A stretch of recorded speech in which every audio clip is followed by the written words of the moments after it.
Maduro. ¿Cuál es el futuro del régimen de Venezuela? Y por eso, señor Supervielle, no sé si estoy pronunciando bien su apellido. Bienvenido a Mañanas Blue y gracias por atendernos. Gracias por la invitación. ¿Así se pronuncia su apellido, Supervielle? Es un nombre francés que se pronuncia Supervielle, pero soy cubano donde lo pronuncian Supervielle, así que lo que sea, yo respondo a todo. No, entonces Supervielle, lo voy a decir como usted me dice que se pronuncia su apellido. Y la primera pregunta es esa: ¿cuál es el futuro de Nicolás Maduro? ¿De verdad tiene las horas contadas? Esto que acaba de publicar Reuters, en donde dice que Maduro habló con Vladimir Putin y donde se está hablando de un posible recibimiento del Kremlin para Maduro y su familia para que salga de Venezuela. ¿Usted cree que eso estamos por verlo? Mire, yo desde que ya de varios años, ¿no? La situación ahí en Venezuela, todos sabemos lo que es, extremadamente difícil para el pueblo, no es una democracia, tuvieron elecciones el año pasado.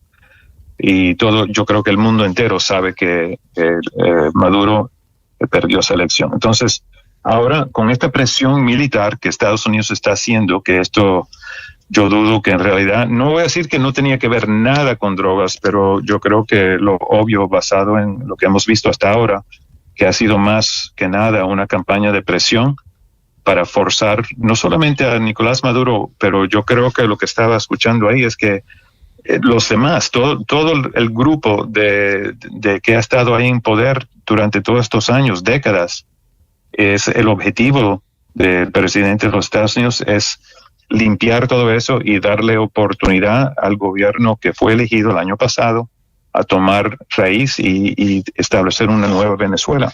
Pero, señor Supervielle, ¿eso cómo se puede hacer? Porque, listo, sale Nicolás Maduro, pero ese no es el régimen son muchas personas. Ustedes dicen, Estados Unidos con Donald Trump a la cabeza tiene la intención de limpiar eso y que tenga la posibilidad María Corina Machado y su equipo, quienes ganaron las elecciones, de entrar al poder en Venezuela. Pero eso, materialmente, ¿cómo se logra? Bueno, y como he estado diciendo durante ya varias semanas y meses, la parte de que se vaya Maduro, o voluntariamente, como se está hablando ahora, ojalá que sea así, o más a la fuerza, esa es la parte más fácil. Lo difícil es lo que viene después, porque no es que Venezuela ya lleva décadas en una situación muy difícil económicamente, políticamente, civil, etcétera. Entonces, ¿cómo hacerlo operacionalmente?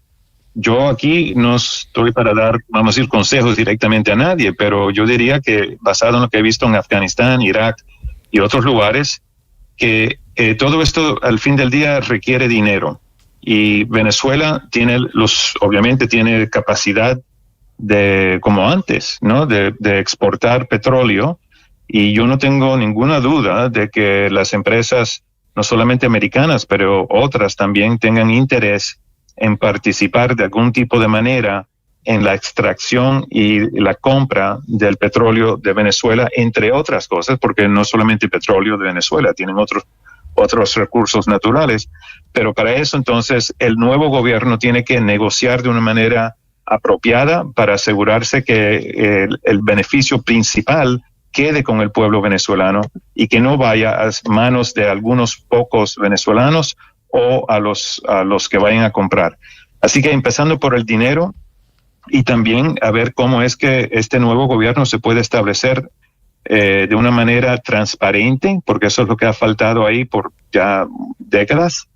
Así que no va a ser nada fácil, pero va a necesitar ayuda internacional de los vecinos, países vecinos como Colombia, Brasil y otros, y México, pero también las Naciones Unidas y Europa. Sí, coronel, estábamos comentando antes de saludar la noticia de última hora que se conoce desde Rusia, y es una llamada que hubo entre Vladimir Putin y Nicolás Maduro, en la que parece ser la declaración más dura que viene desde Rusia, desde que comienza el despliegue militar de los Estados Unidos, porque dice que reafirma todo su apoyo al régimen venezolano. Siempre ha habido la duda de qué pasaría y qué respaldo podría tener el régimen de Rusia, de Irán, de Cuba. ¿Usted qué tanto cree que Rusia podría involucrarse en un eventual conflicto militar si finalmente Estados Unidos decide hacer ataques, como ha anticipado Donald Trump, en territorio venezolano? Otra vez voy a regresar aquí al tema de dinero. Rusia y China, los dos, le han dado bastante dinero de préstamo al régimen de Maduro. Y ya están bastante cansados. Y por eso es que hasta ahora no ha habido ningún tipo de acción real o sustantiva. Así que uno puede decir, mira, los iraníes o los rusos o chinos están apoyando de una manera muy directa.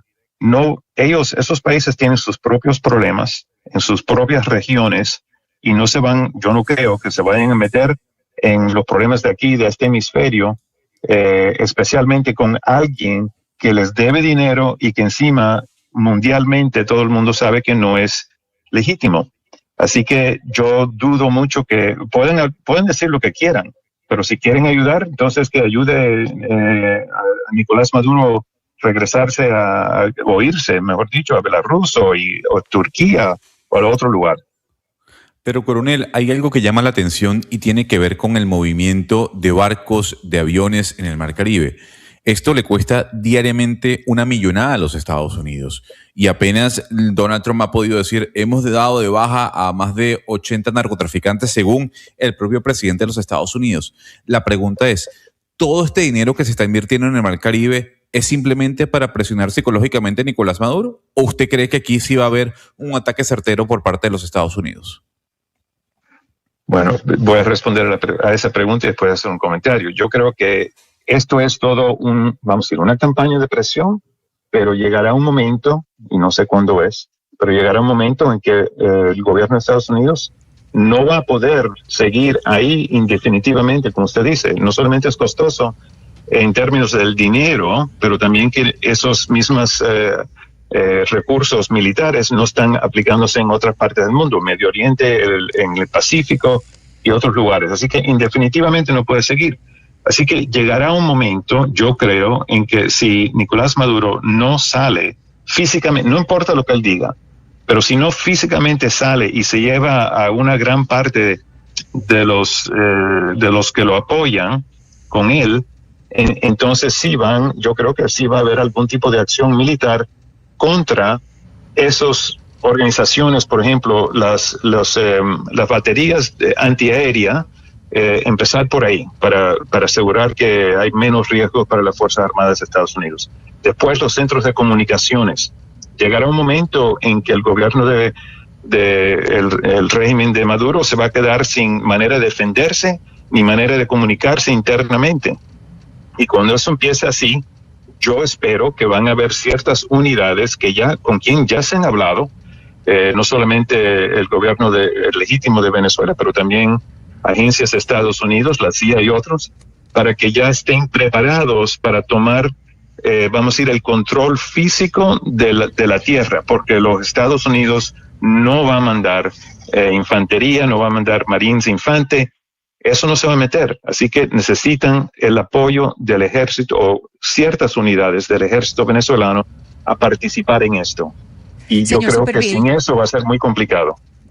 Señor Supervielle, mire, yo le quiero poner dos situaciones que son en este momento paralelas. Por un lado, pues el gobierno Trump presentó su nueva estrategia de seguridad en la cual tiene una posición frente a la invasión de Rusia a Ucrania. Y está la posición de los Estados Unidos, que el mismo Vladimir Putin, pues él aplaudió la doctrina Trump. Pero por otra parte, sabemos que Putin conversa con con Maduro, y que probablemente pues hay una posibilidad de que tal vez Maduro pudiera irse para Rusia. Y yo le quiero preguntar cómo va a ser el gobierno Trump para conciliar dos posiciones que son absolutamente opuestas. Bueno, mira, yo sinceramente no lo veo totalmente opuesto. Yo he leído el National Security Strategy nuevo ahora que acaban de sacar hace unos días, y esencialmente, así estoy hablando en términos muy no específico, pero en general, el sentido que uno se lleva leyendo eso es que el presidente Trump y el gobierno de Estados Unidos está diciendo: cada poder grande tome control o haga lo que quiera. No haga lo que quiera, pero esencialmente ustedes tienen prioridad para hacer en su región. Así que para Rusia, esa región incluye no solamente Europa oriental, oriental, pero para China también es el mar sur chino, incluye los países de Corea, Japón, etcétera. Y para Estados Unidos es, claramente lo dijeron, restablecer la doctrina de Monroe, que esencialmente esta es nuestra región, así que ustedes quédense de afuera, nosotros nos quedamos fuera de la región de ustedes. Por eso digo que Maduro irse a Rusia actualmente es lo que prefiere no solamente Trump, pero yo creo que mucho del gobierno americano, que evitar algún tipo de conflicto armado. Sí. Coronel, yo sí quiero hacer énfasis en el tema de la estructura chavista, porque, es decir, si se va Nicolás Maduro, si se le da amnistía a Nicolás Maduro y sale de allí, pues realmente lo que queda es una estructura que lleva construyéndose durante décadas justamente allí en Venezuela. Están los Rodríguez, está Diosdado Cabello, están pues los comandos chavistas, etcétera, etcétera. Y esto ya pasó, por ejemplo, en Irak, ahora que usted mencionaba el ejemplo de lo que sucedió en Irak, que sale Saddam Hussein, hay una euforia tremenda, pero luego el partido Baas había hecho una estructura tan grande que mucha gente pues todavía estaba ligada a todo el tema de corrupción o de contratación, etcétera, etcétera. Si esto pasa con Nicolás Maduro y se va, ¿cómo va a manejar o cómo manejaría Estados Unidos el tema de la estructura que queda allí en Venezuela? Excelente pregunta, y yo creo que esa es la pregunta clave. De todo esto que estamos hablando, esta es la pregunta clave. Y ahora déjeme hacer una diferencia entre lo que pasó en Irak y lo que pueda pasar en Venezuela o no. Y es que cuando capturaron y después se ejecutaron a Saddam Hussein, la estrategia de los Estados Unidos en ese entonces era de-Baathification. Otra palabra, el partido Baath, que era el partido de Saddam Hussein, lo limpiaron así total, lo sacaron a toda la gente de las Fuerzas Armadas y esencialmente dejaron, y no solamente de las Fuerzas Armadas, pero también del Ministerio de Transportación, de Salud, del Ministerio de Educación, todo. Otra palabra, sacaron a todas las personas que estaban de algún tipo de conexión con el partido, ¿verdad? Y eso lo limpiaron. Y entonces ahí eso creó un espacio vacío. Y después, unos años después, reconocieron que eso fue un error. Porque en otros países donde, por ejemplo, en Alemania, en Japón y otros lugares, se permitió, no fue una limpieza así donde sacaron a todos, se permitió mantener algún tipo de orden, porque cuando no hay esa orden, se crea ese espacio y las Fuerzas Armadas de Estados Unidos no estaban capaces para mantener ese tipo de orden público en un país tan grande y tan complejo como Irak, que es igual que Venezuela en ese sentido. Así que por eso lo que dije antes, hay que encontrar la manera de que por lo menos ciertas unidades, no tienen que ser todas, pero que ciertas unidades y con militares en cargo que nunca se convirtieron, vamos a decir, en chavistas en el sentido político, que no cometieron ellos mismos ningún tipo de violaciones de derechos humanos, etcétera, que ellos digan, mira, nosotros vamos a apoyar al pueblo venezolano. Si el pueblo venezolano ha elegido a este nuevo gobierno, pues nosotros lo vamos a apoyar a ellos. Entonces ahí se queda Venezuela en manos de venezolanos, no con los americanos ahí, diciéndole qué tienen que hacer o no hacer, con militares. Coronel, la semana pasada conversamos con su colega, el general retirado Mark Herling, y él decía lo siguiente: lo que ha ocurrido en el Mar Caribe, sí, es una violación al derecho internacional. Y sí, Pete Hegseth tendría que responder, incluso Donald Trump, por lo que ha ocurrido. ¿Usted coincide con él? ¿Usted coincide con su colega de que el actuar de los Estados Unidos en el Mar Caribe, dándole de baja a estos botes que al parecer, supuestamente, trasladaban cocaína, es una violación al derecho internacional? Señor ¿Coronel? Superville, ¿coronel? Se nos fue Gonzalo, pero mire lo que nos dice el coronel y el panorama que estamos viendo, Gonzalo, con el tema de Venezuela, y él lo mencionó, porque él habla de Irak, Afganistán. ¿Usted se imagina que aquí nosotros en América Latina, en el país vecino, tengamos una situación como la que se vivió en Medio Oriente? Porque aquí estamos hablando no solo de Nicolás Maduro, sino de todo un sistema que lleva más de 25 años incrustado en el poder.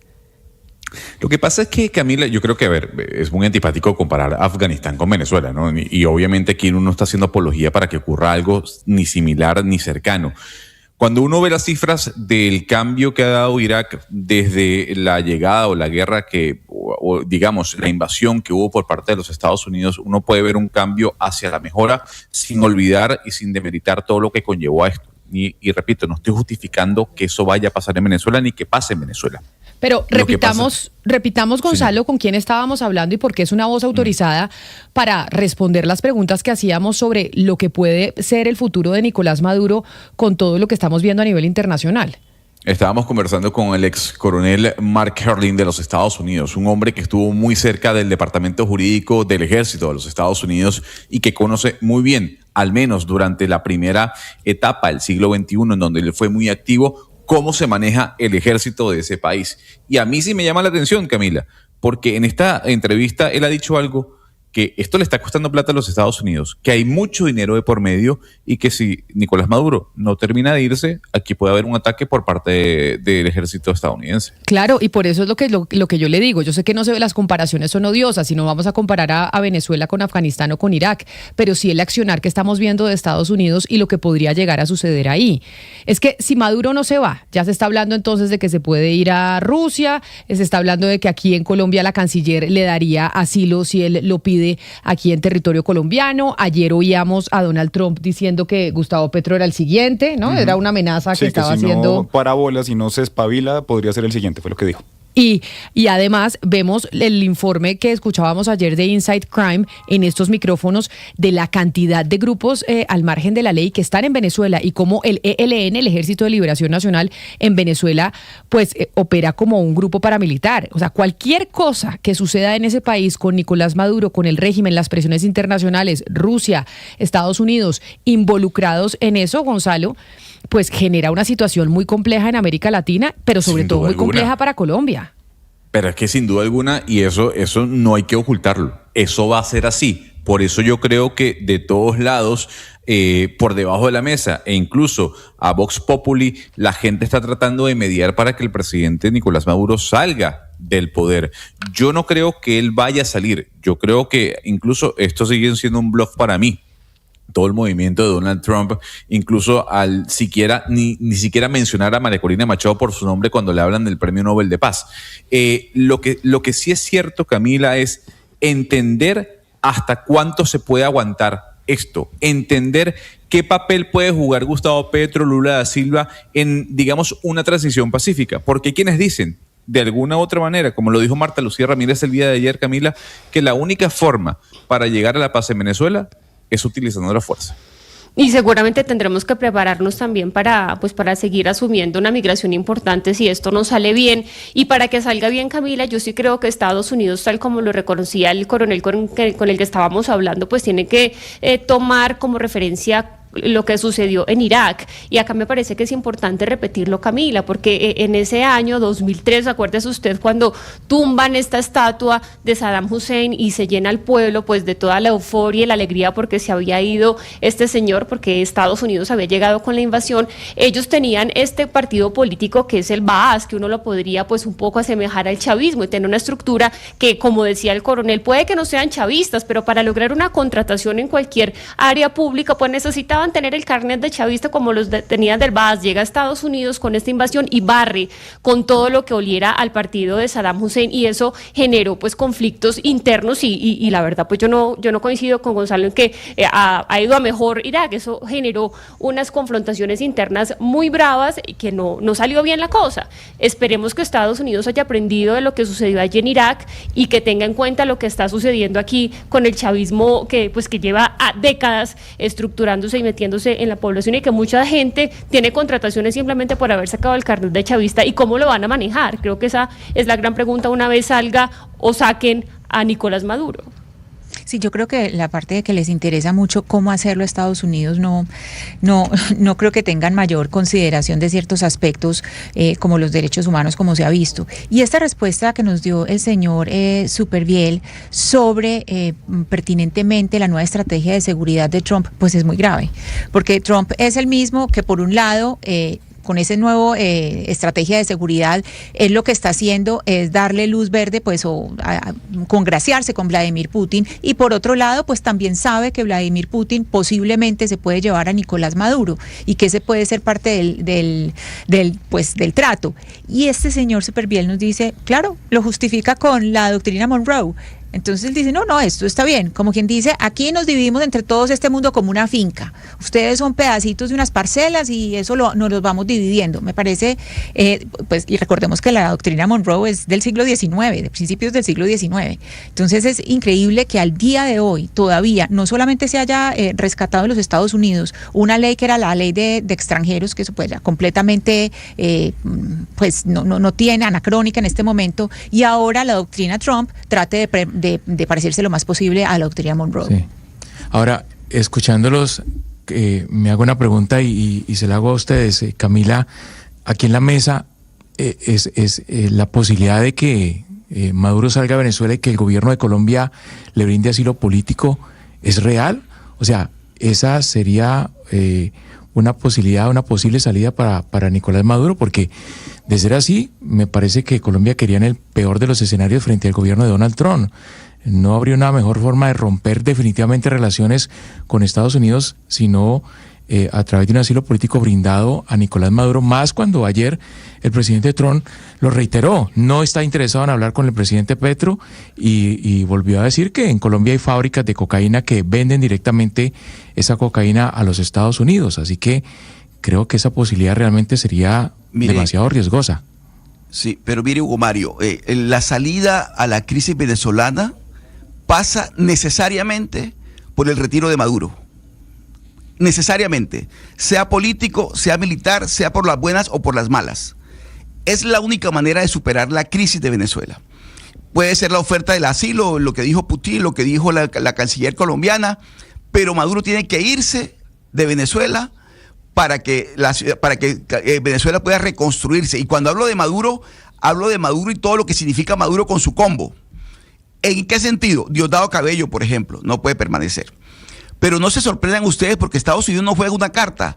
Estados Unidos ha jugado siempre varias cartas.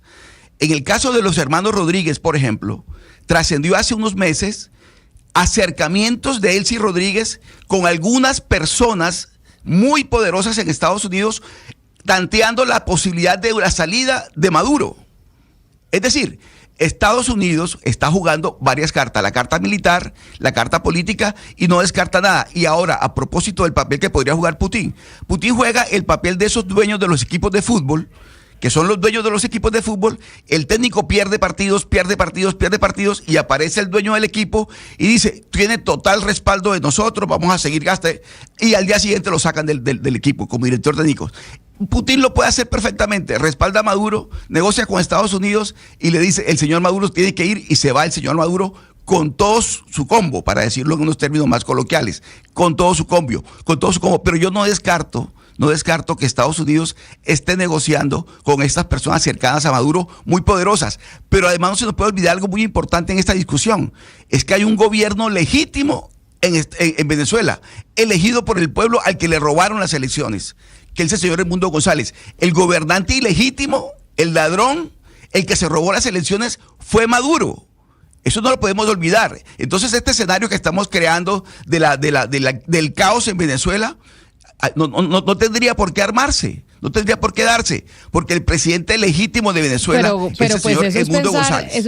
Entiendo, Oscar, pero eso es pensar con el deseo. Claro que se va a armar un zafarrancho en Venezuela.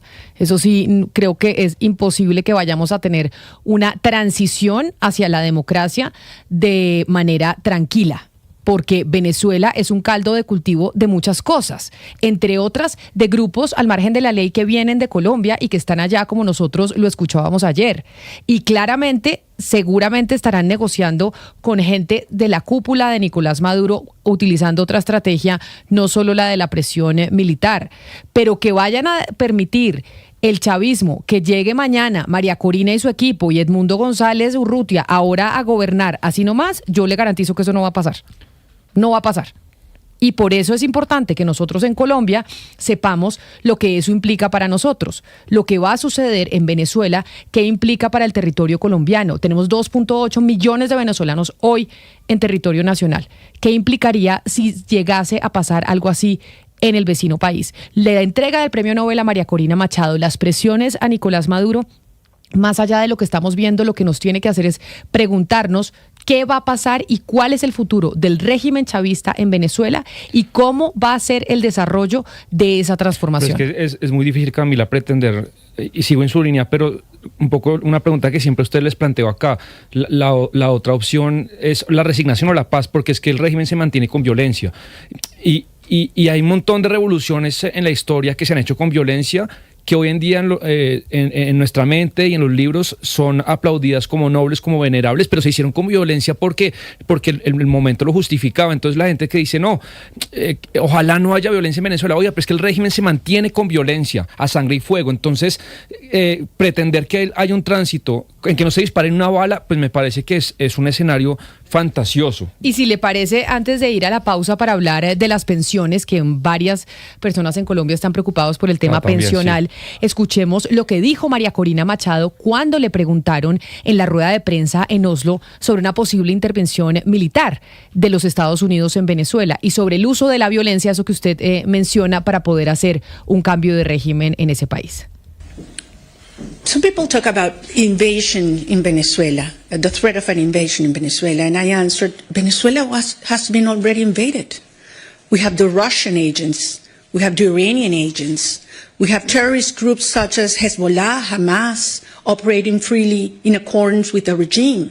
We have the Colombian guerrilla, the drug cartels that have taken over 60% of our populations, and not only involving Le preguntan drug trafficking, entonces, Camila, como usted lo dice, por una posible invasión a Venezuela, y lo que responde la líder opositora desde Oslo en una rueda de prensa más temprano es que Venezuela ya ha sido invadida. Tenemos agentes rusos, tenemos agentes iraníes, tenemos grupos terroristas como Hezbollah y como Hamas operando libremente con el beneplácito del régimen de Nicolás Maduro. Tenemos a la guerrilla colombiana, carteles de la droga que han tomado el control del 60% de nuestra población y que no solo están involucrados en el narcotráfico, sino también en la trata de personas y redes de prostitución. Termina diciendo la líder opositora que todo esto ha convertido a Venezuela en el centro criminal de las Américas.